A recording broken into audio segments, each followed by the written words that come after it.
everyone. Welcome to this edition of the Working Woman Report. I'm Allison Haunss. Today we take a look at the power of digital media with two dynamic entrepreneurs.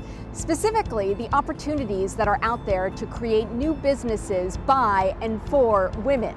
Our first guest, self-proclaimed techie, professional troublemaker, and pop culture prima donna, Luvvie Ajayi, shares with us how she transitioned from a marketing career to a wildly popular professional blogger and author.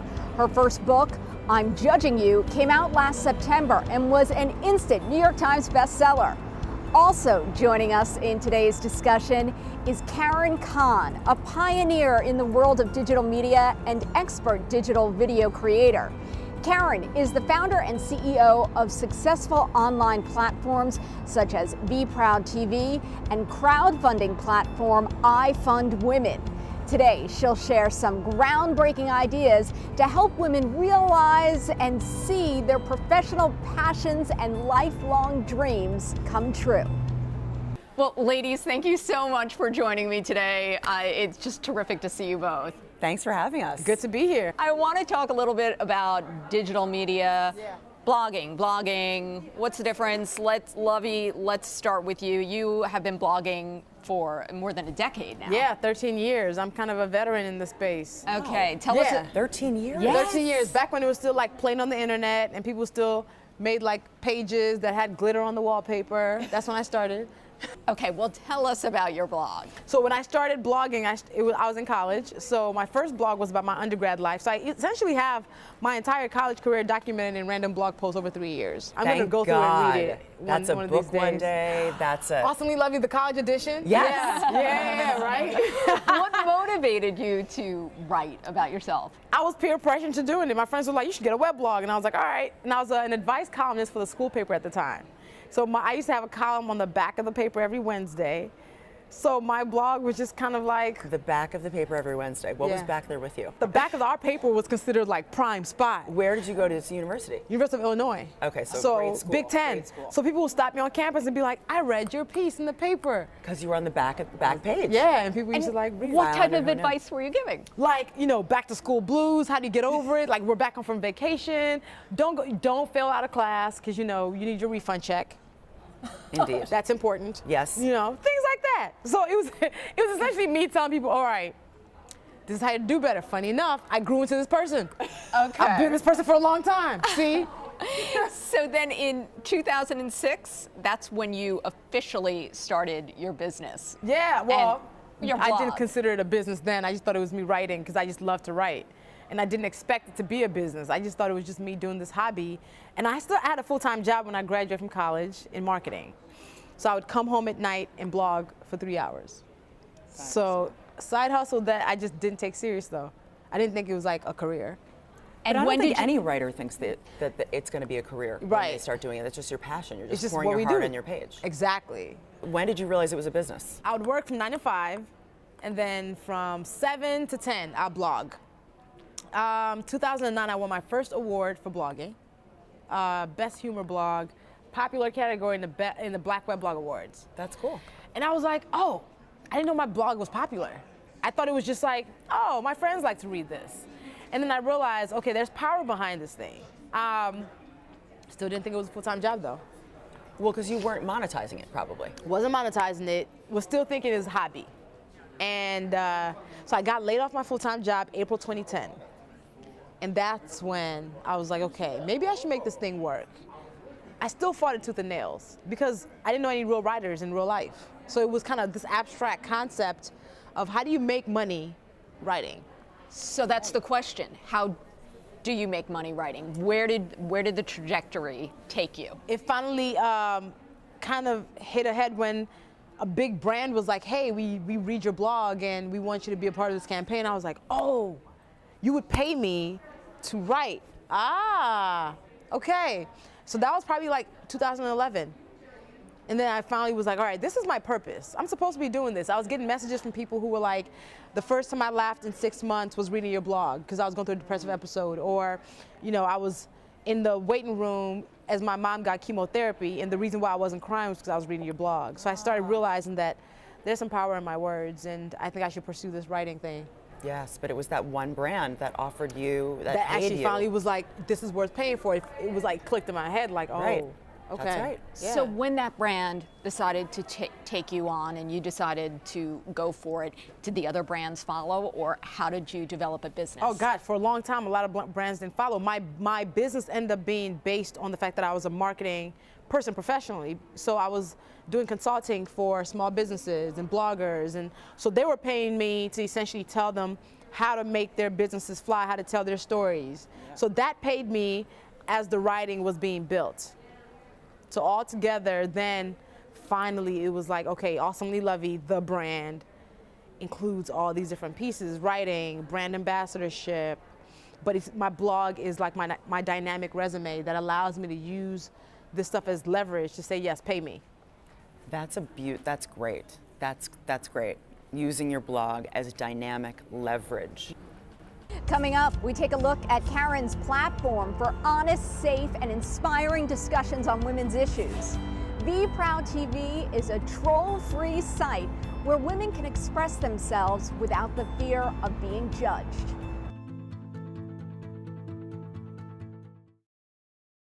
Welcome back to the Working Woman Report. I'm Allison Haunss.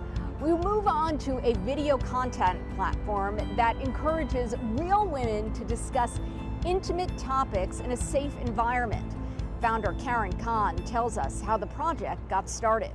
And Karen, let's talk a little bit about your background and what you've been doing and what you're working on. Yeah, sure. So I am like a digital video addict. I've worked most of my career in digital video, I worked 10 years at Google and YouTube.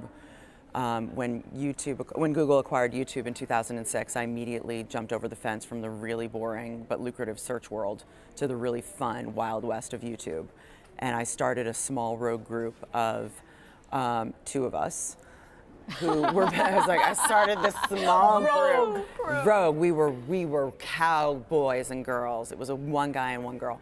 And we basically were like, all right, we've got this vast group of creators who are doing just like new cool stuff in this small format. And we have huge brands, so I was responsible for the consumer packaged goods industry at the time. So I was calling on Unilever and P&G and Coke and Pepsi, huge dollars. And they were like, how can we kind of partner up with these creators?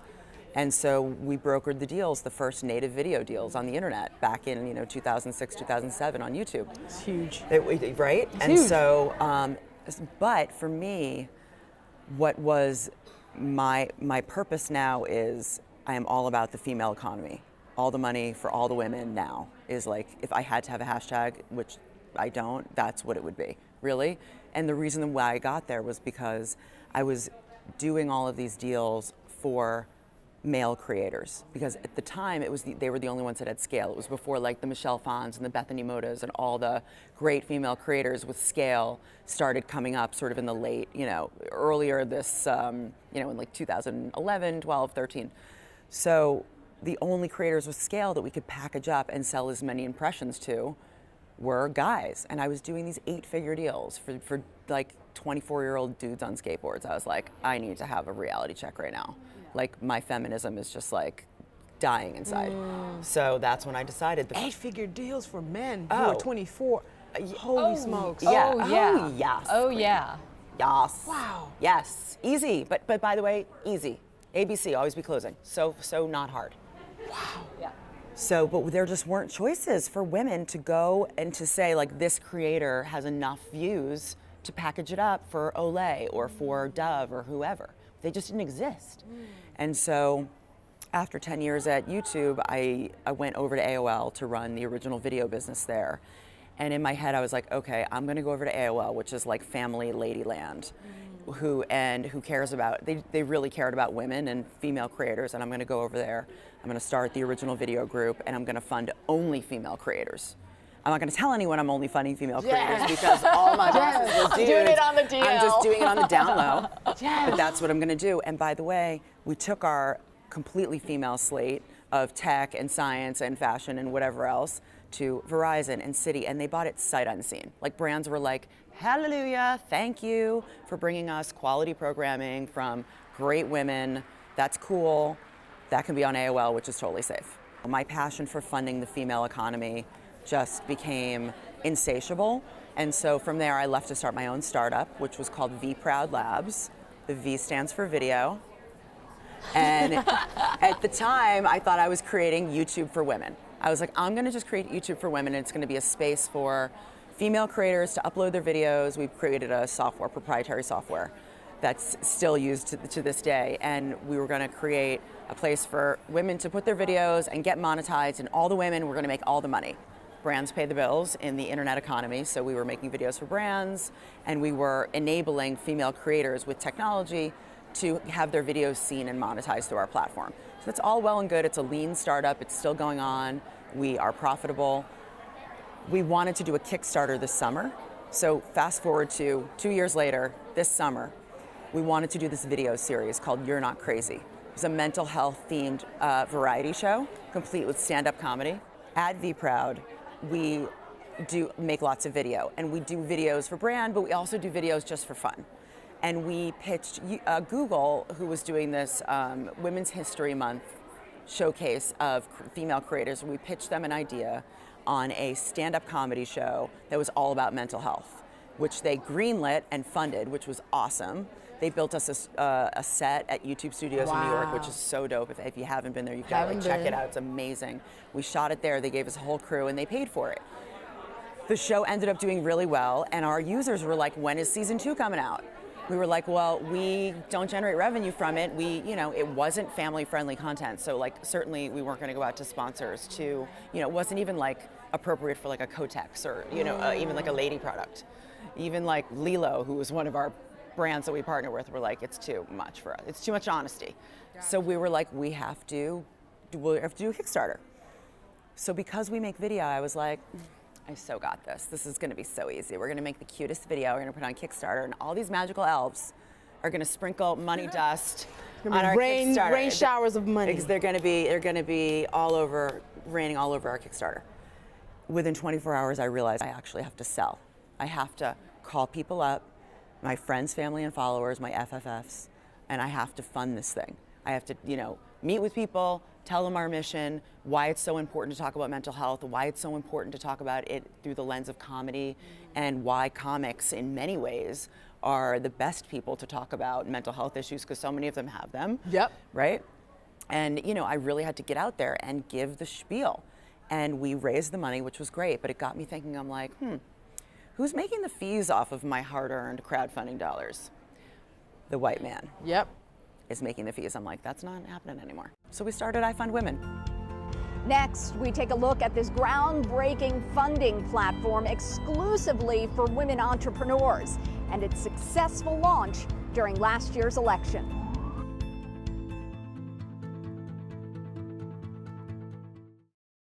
Welcome back to the Working Woman Report. I'm Allison Haunss.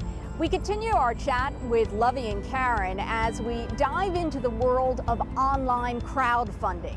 What is iFundWomen? It is a crowdfunding platform for women where it's all female-led businesses, startups, side hustles, anything that you want to raise money for that you legitimately will be getting paid to do. And I think the key also is that it's not for nonprofits, because there's 18 million places for that. Yes. So you want women to make money. Yes, we want women to make money. So can you give us an example of someone who has come in and not exact numbers, but numbers and timeline and how that was executed? It happens very quickly. So we launched on November 2nd on Squawk Box with 20 entrepreneurs that we hand selected from 200. We had 200 applicants.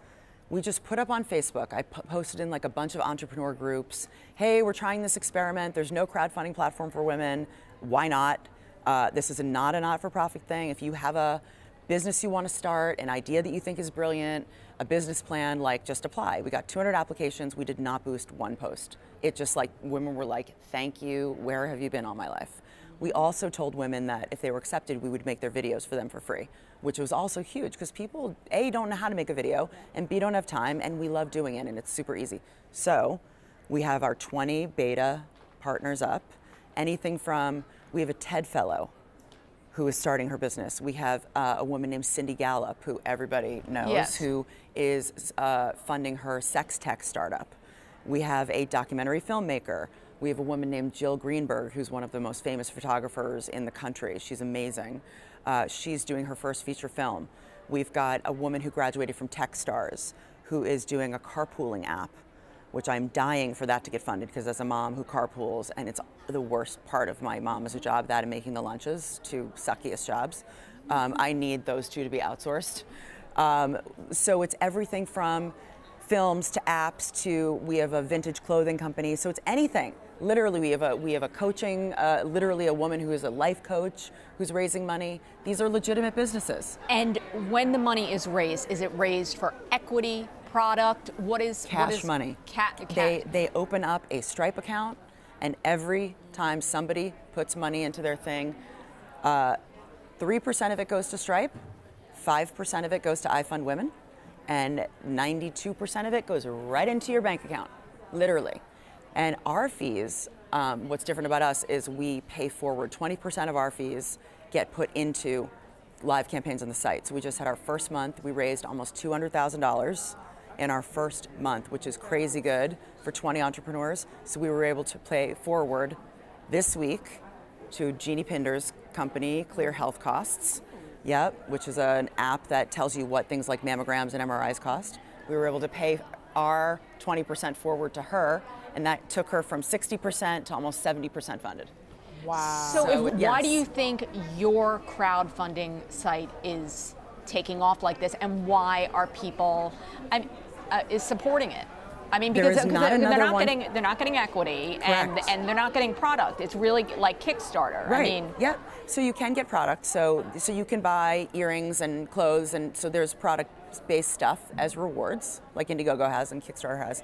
But the real reason is people are supporting their friend that has a passion, has a real business that is legit, and people want to help each other.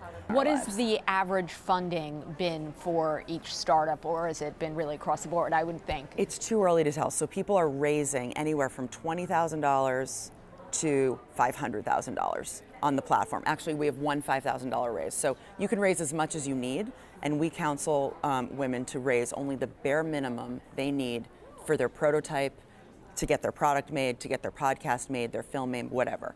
And we look at their budget. So I had a young woman come to me who wants to do her podcast, and she had in her budget a personal assistant and a social media manager. I gave her such side eye. I was like, listen, sister. Like, ma'am. I'm like, I don't even have those things. I don't have those things, and I run a legitimate company. Like, you don't get to crowdfund for that. You crowdfund for equipment, and if you don't, maybe a producer, a freelance producer, and maybe some marketing money. You know, the bare minimum of what you need to get this product off the ground, to prove product market fit, to see if you can build an audience, et cetera. Well, I love talking about the money and the finance issue in terms of blogging, because I think that there is so much confusion in terms of putting your media kit out there, how much to charge, how to talk to someone, the life cycle of a campaign. What has been your experience, Luvvie? What's interesting, no one talks numbers like to each other. Talks numbers. So everyone's operating from different benchmarks and frameworks. So one person might charge $500 for a campaign, somebody else might charge $4,000. But what's funny is the person who's charging $500 is doing themselves a disservice, and everybody else too. Because, you know, if that person goes like, well, I just paid that person $500, so why am I paying you $4,000? So I feel like we need to standardize some of this stuff. A lot of women like us who are publishers and media ladies and personalities and, you know, unicorns. Bosses, unicorns, unicorns, yes. lady bosses. Yep. And we were all saying that we should have we should pool our rates and see what the disparity is and see how we could all come together and agree on rates. Yeah. And make a market. Like plus or minus a couple thousand as opposed to plus or minus 10, 15, 20. Right. That's bananas. Yep. And there's also the question of scale, because how influential are you, and who are you influential with? That's exactly right. Because you may have 1 million followers, but are they really? Are they real? Are they One, real? are they real? One, are they real? Two, Will they actually put money in your pocket? Will they do anything? Will they do anything? Can you make them click, act, buy? Right. Read. That's right. Some people have collected followers they can't do anything. Right. Let's say you have 300,000 unique visitors on your blog 1 month. Your tracker will tell you, okay, the next month, if you have another 130,000 unique visitors, but the old ones didn't come back, you're not retaining people. Oh, that's so interesting. So then it becomes a matter of, are you writing something that people are coming back to over and over again? Oh. Because you don't influence somebody from one time they click on your blog. Right. You want the person who's been to your blog 5, 6, 7 times. Right. Who will come back, read, and share. So a lot of bloggers don't have that influence. Have the numbers, but don't have the influence. So how do you get people to come back? I have a community that they actually named themselves Love Nation. They have a name. Yes, because they love each other so much. Yeah, no, they're amazing. And You deserve that, by the way. I mean, they're so great. You really do. The best compliment people tell me is when they're like, you have the best community online, because I feel like if they're a reflection of me, then that's amazing. I love that. That kind of brings to your, I just love that. It does. It's so cool. You don't want fans and you don't want followers. You want evangelists. People are just mentioning you and saying and championing your work and being like, oh my God, I believe in what she's doing. I really love what she's up to. Those are the people who will pay you money, who will buy your book, who will buy your t-shirts, who will support your platform and donate to your Kickstarter. How would you describe if someone said, what is the Luvvie Nation community? It is a community of multicultural people who are the most thoughtful, smartest people on the internet. You know how most websites, they say, no, don't read the comments? Half of the reason why people come to my websites now is to read my work. The other half is to read the comments that come from it. Love it. Because they are hysterical.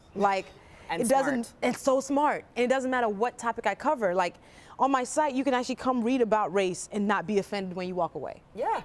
You can actually read a discussion about feminism and be like, huh, I believe in the future, as opposed to being like, I hate humanity. You know, so that has been something that I've cultivated because I haven't created space that I've allowed hate to grow. I've always moderated my platforms. You're really talking about Facebook, Twitter, Instagram, and then your blog. Platform, yeah. I mean, is there any that I mean, there's so many out there, but if we're really talking about these are the ones that you need to conquer. People spend hours on Facebook every day. Yes. Conquer Facebook.